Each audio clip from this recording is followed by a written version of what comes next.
నిన్న ఒక వీడియో చాలా వైరల్ అయింది. ఆ వీడియో ఒక హోమ్ గార్డ్‌కి సంబంధించిన వీడియో అది. ఆయన పేరు రాజేష్ అంట. అతను గతంలో అవనగడ్డ సబ్ డివిజన్‌లో చేసేవాడు. ఇప్పుడు మోపిదేవి సబ్ డివిజన్‌లో చేస్తున్నానని చెప్పడం జరిగింది.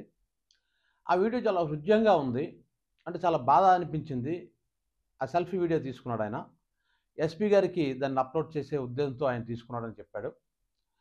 అసలు మ్యాటర్ ఏంటి అంటే ఆయన ఒక దళితుడు. అంటే మాదిగ కులానికి సంబంధించిన వ్యక్తట. అయితే అక్కడ ఉన్నటువంటి దుర్గారావు అనేటువంటి ఇంకొక కులానికి సంబంధించిన వ్యక్తి. అక్కడున్న టీవీ5 సుబ్బారావు ఏదో అంటున్నాడాయన. వాళ్ళు ఇంకెవరో కానిస్టేబుల్ ఎవరో, హెడ్ కానిస్టేబుల్ ఎవరో వీళ్ళంతా కలిపి ఇతన్ని చాలా హెరాస్ చేస్తున్నారు. అంటే ఇతను చెప్పిన వెర్షన్ నేను ముందు చెప్తాను. ఇతను చెప్పిన దాని ప్రకారం ఏంటంటే, మేము ప్యాకాట్ ఎక్కడ జరుగుతుంటే దాని మీద దాడి చేయిస్తున్నాం. అంటే ఇన్ఫర్మేషన్ ఇస్తున్నాను, ఎళ్తున్నాను. అదేవిధంగా ఇసుక మాఫియా జరుగుతుంది. రైస్ మాఫియా జరుగుతుంది. ఇవన్నిటిని నేను ఒక ఎస్ఐ స్థాయి వ్యక్తి చేయవలసిన పనిని ఒక హోమ్ గార్డ్‌గా నేను చేస్తున్నాను. చేస్తే మా డిపార్ట్మెంట్‌లోనే ఈడు మాదిగోడు, ఈడు చేయడం ఏంటి అని చెప్పేసి నన్ను చాలా హెరాస్ చేస్తున్నారు. ఎందుకంటే అక్కడ పవన్ కళ్యాణ్ అంటే పవన్ కళ్యాణ్‌కి సంబంధం లేదు ఇందులో. అది మాత్రం చెప్పగలం మనం. పవన్ కళ్యాణ్ గారికి ఇందులో ఏ సంబంధం లేదు. కాకపోతే పవన్ కళ్యాణ్ గారి క్యాస్ట్ అని చెప్పేసి వీళ్ళు రెచ్చిపోతున్నారు.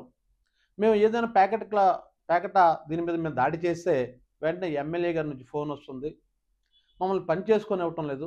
మా డిపార్ట్మెంట్‌లో పెద్ద పెద్ద ఆఫీసర్లు కూడా భయపడుతున్నారు పని చేయడానికి. ఎందుకంటే ప్రతి దాంట్లో ఈ రాజకీయం తాలూకా ఇంటర్ఫియరెన్స్ చాలా ఎక్కువైపోతుంది. అన్నిటి మించి కుల భావనలు ఎక్కువున్నాయి. మాదిగోడు అంటే అతను చెప్పిన దాని ప్రకారం గతంలో ఏదో ఒక దీని మీద దాడి చేసి పట్టుకుంటే వెంటనే ఈయన్ని ట్రాన్స్‌ఫర్ చేయించారని, అంటే ఒక మాదిగోడు ఇక్కడ ఉండడానికి వీలు లేదు అన్నట్లు.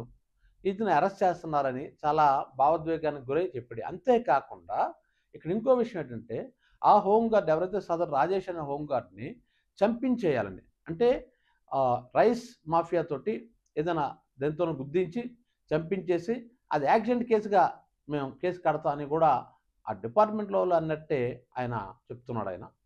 అంటే ఇంతకంటే దారుణం ఇంకొకటి లేదు. ఇక్కడ మనం 2 అంశాలు చూసుకోవాలండి. ఒకటేంటే కులం, 2 రాజకీయం. నిజానికి మనం అంటే పుట్టడం అనేది మన చేతుల్లో ఉంటదండి. ఏ తల్లి కడుపున పుట్టాలి, ఏ కులంలో పుట్టాలి, ఏ మతంలో పుట్టాలి, ఏ ప్రాంతంలో పుట్టాలనేది మన చేతుల్లో ఎప్పుడూ ఉండదు. మనం ఎప్పుడు చచ్చిపోతామో అది మన చేతుల్లో ఉండదు. ఈ 2 మన చేతుల్లో ఉండవు. చావు పుట్టుకలు ఎప్పుడు కూడా మన చేతుల్లో ఉండవు. కానీ ఇక్కడ ఏం జరుగుతుంది? పలానా కులం వాళ్ళు మాత్రమే ఉన్నతులు. లేదంటే ఇంకో శూద్రులు లాంటి వాళ్ళు తక్కువ జాతి అని ఒక మనుధర్మం. ఆ మను సంస్కృతి మనలో చదువుకుంటున్న కొలది ఎడ్యుకేషన్‌గా మనం భారతదేశం పెరుగుతున్న కొలది మనలో ఈ జాడ్యం పట్టుకుందండి. బాధాకరమైన విషయం ఒకటి. చదువు సంధ్య లేని టైంలో ఆ కాలంలో ఈ కుల పిచ్చో, మత పిచ్చో ఉంటే ఒక అర్థం ఉంది గానీ, ఎంత ఎడ్యుకేషన్ వచ్చిన తర్వాత ప్రపంచంతో ఒక గ్లోబల్ విలేజ్‌గా మారిపోయిన తర్వాత ఖండాంతరాలకెళ్ళి మనం ఉద్యోగాలు చేస్తున్నాం. మన పిల్లలు చదువుకుంటున్నారు, ఉద్యోగాలు చేస్తున్నారు. అన్నిటికి మించి ఏకంగా మనం అంతరిక్షంలోనే మనం మన సునీత విలియమ్స్ లాంటి వాళ్ళు అంతరిక్షంలోనే నడిచి చూపించారు. అన్ని రోజులు, అన్ని నెలలు అక్కడ ఉండి చూపించారు. ఇలాంటి పరిస్థితుల్లో అంతరిక్షంలోకే మనం ఎళ్ళే పరిస్థితుల్లో మన అంటే మన జ్ఞానం అంతరిక్షంలోకెళ్తుంది. మన బుద్ధులు భూమిలో పాతుకుపోతున్నాయి అనడానికి ఇంతకంటే సాక్ష్యం ఉంటది. కులానికి సంబంధించింది చెప్తున్నాను. ఎందుకు మనిషిని మనిషిగా చూడలేకపోతున్నాం మనం? నేనంటుంది మన చదువు ఉంది కదా! సంస్కారం ఉంది కదా!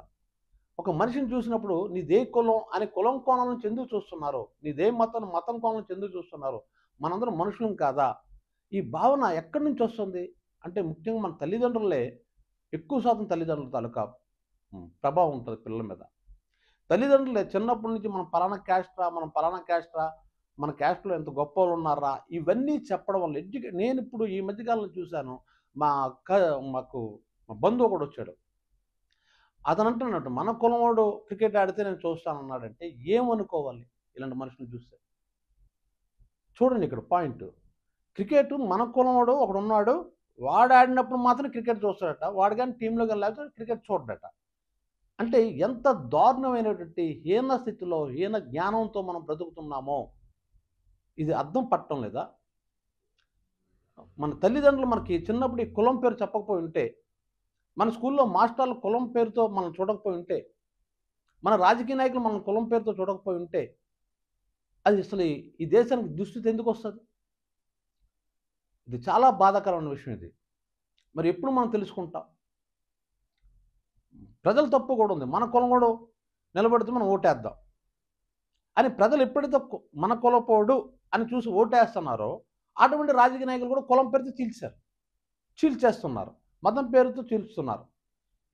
అది అత్యంత ప్రమాదకరమైన పరిస్థితి భారతదేశానికి. ఇంకా మన సిద్ధాంతాలను పట్టుకొని నిలబడుతున్నారు. మన సిద్ధాంతం అది అంటే బ్రహ్మ ముఖం నుంచి బ్రాహ్మణుడు వచ్చాడు, భుజం నుంచి క్షత్రియుడు వచ్చాడు, తొడల నుంచి వైశ్యుడు వచ్చాడు, పాదాల నుంచి శూద్రులు వచ్చారు అంటూ ఈ విధంగా ఒక మనిషి ఎలాగొచ్చాడో ఆ 4 వర్ణాలుగా చతుర్వర్ణాలుగా విభజించి ఆఖరికి పంచమ వర్ణం కూడా సృష్టించేశారు. దళితులు అన్నారు. అంటే మానవులు మాదిరి మనుషులు కారా? ఈ అగ్రవర్ణాల వాళ్ళకి 2 గుండ్లు 4 మెదళ్ళు ఉన్నాయా? ఇది ఏంటో అర్థం కావట్లేదు. చదువుకున్న మూర్ఖులు, చదువుకున్న మేధావులు చాలామంది కులం పేరుతో మాట్లాడుతున్నారు. ఇది చాలా దురదృష్టకరమైన సంఘటన ఇది. అంటే ఈరోజు ఇది కొత్తది కాదు. ఇటువంటి హెరాస్మెంట్లు ప్రతి డిపార్ట్మెంట్లో ఉంటాయి. కాలేజీల్లో ఉన్నాయి, స్పోర్ట్స్లో ఉన్నాయి, రాజకీయాల్లో ఉన్నాయి. అది మన ప్రెసిడెంట్ ఆఫ్ ఇండియాకే తప్పలేదు. ముర్ము గారికి, ద్రౌపది ముర్ము గారికే తప్పలేదు వివక్ష. మరి మొన్న చీఫ్ జస్టిస్ ఆఫ్ ఇండియా మీద ఒకరు చెప్పిసిరారు. ఇదంతా ఎక్కడ పోతున్నాం మనం? కింద స్థాయి హోంగార్డ్ స్థాయి వదిలేయండి. భారతదేశానికే number 1 president of India, supreme court chief justice, వాళ్ళకే ఈ వివక్ష తప్పటం లేదు.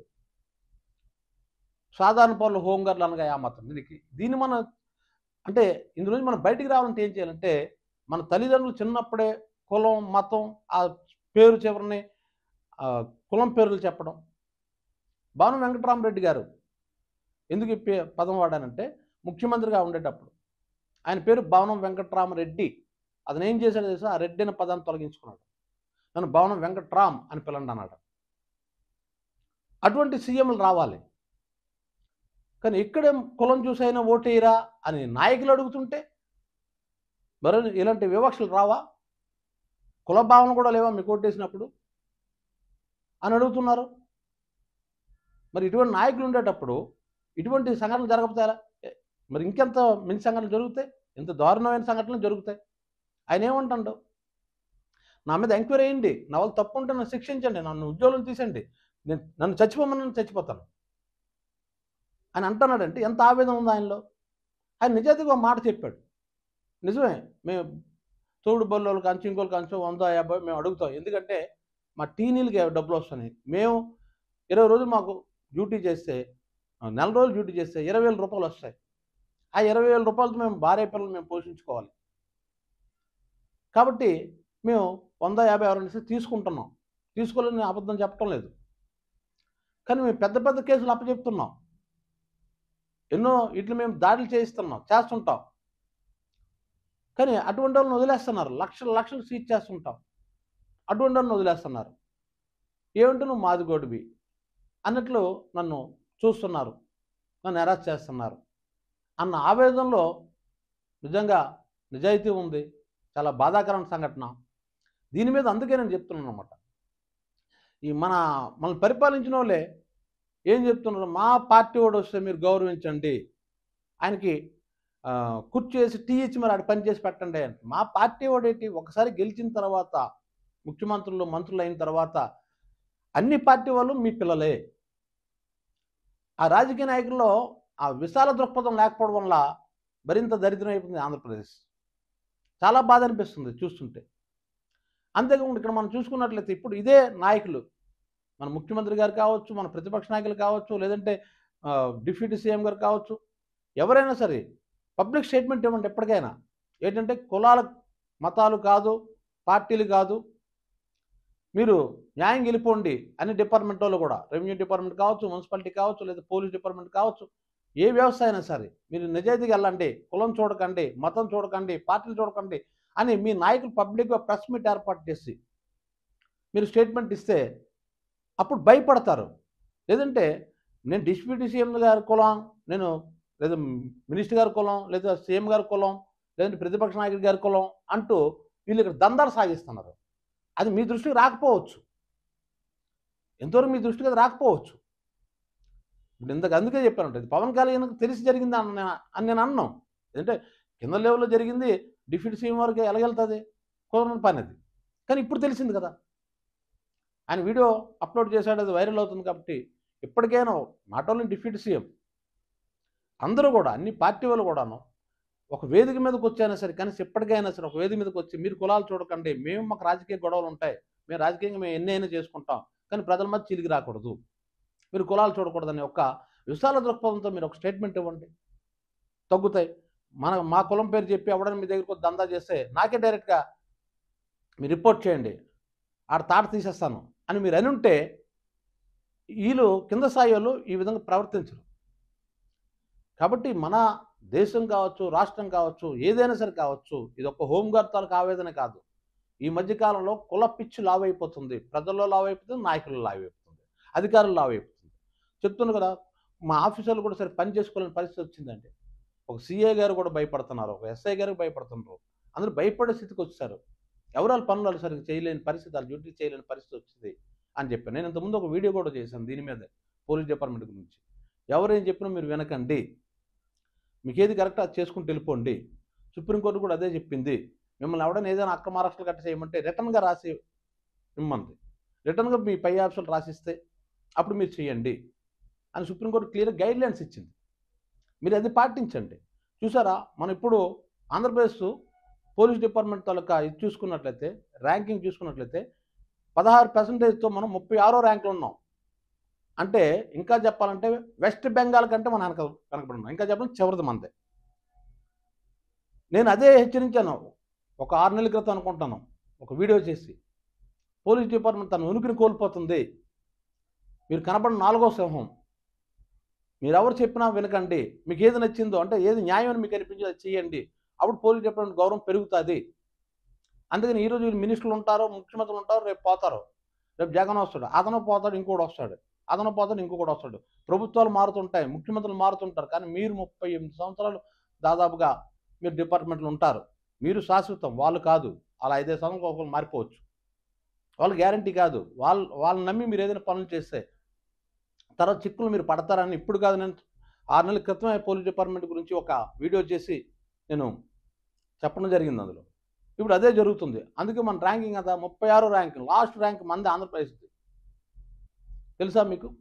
36 ర్యాంక్‌లో పడిపోయింది పోలీస్ డిపార్ట్మెంట్ ర్యాంకింగ్. అంటే అది డిపార్ట్మెంట్‌కి ఎంత షేమ్ అది మనకి. మన ఆంధ్రప్రదేశ్‌కి ఎంత షేమ్ అది. సో, అందుకోసం ఎక్కడి నుంచైనా సరే 2 అంశాలున్నాయి. పొలిటీషియన్స్ ఇటువంటి వీటిలో ఇంటర్ఫియర్ అవ్వకుండా ఉంటే ఒక మంచిది. రెండోది ఈ కుల భావనలు పోయి అందరం మనుషులు అన్న ఫీలింగ్ మనం పెంచుకుంటే చాలా మంచిది. దేశానికి మంచిది.